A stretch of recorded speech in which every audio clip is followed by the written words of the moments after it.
Hi, I'm Troy Franson with Humminbird.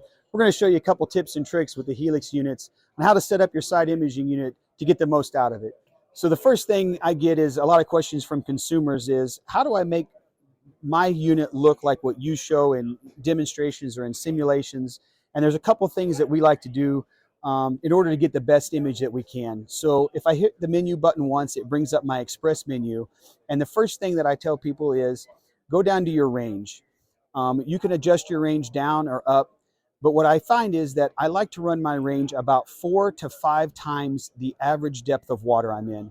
So if I'm out fishing on the lake and let's say I'm between 15 and 20 foot of water, I normally like to have my range around 60 to 80 feet. And what that does is it allows about a quarter of the screen to be your water column and about 3/4 of the screen on both sides to actually be the bottom of the lake. That way you can see the water column, you can see what's in it if there's fish or schools of fish, but you also get to see the bottom of the lake and see structure that might be down there. So it kind of gives you the best of both worlds. The other thing that I like to talk to consumers about is my chart speed. My chart speed is just how fast that screen scrolls from top to bottom.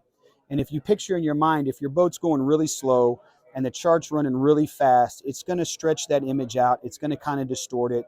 And vice versa. If your chart speed's turned way down low and your boat's going at a pretty fast rate, you might bypass structure that you're not even going to see on the screen because the screen's not scrolling fast enough to actually put the image up there. So my kind of rule of thumb, or what I like to tell people is, I like my chart speed number to about match my actual boat's miles per hour, or maybe be 1 digit higher. So again, if I'm in my boat and I'm idling around at say 2 to 3 mile an hour and I'm imaging and trying to find structure, I like to have my chart speed at about 3 to 4. That way my chart speed matches my boat speed and I don't get that distortion in my image or lose the image altogether. Once again, I'm Troy Franson with Humminbird Electronics. Thank you for your time.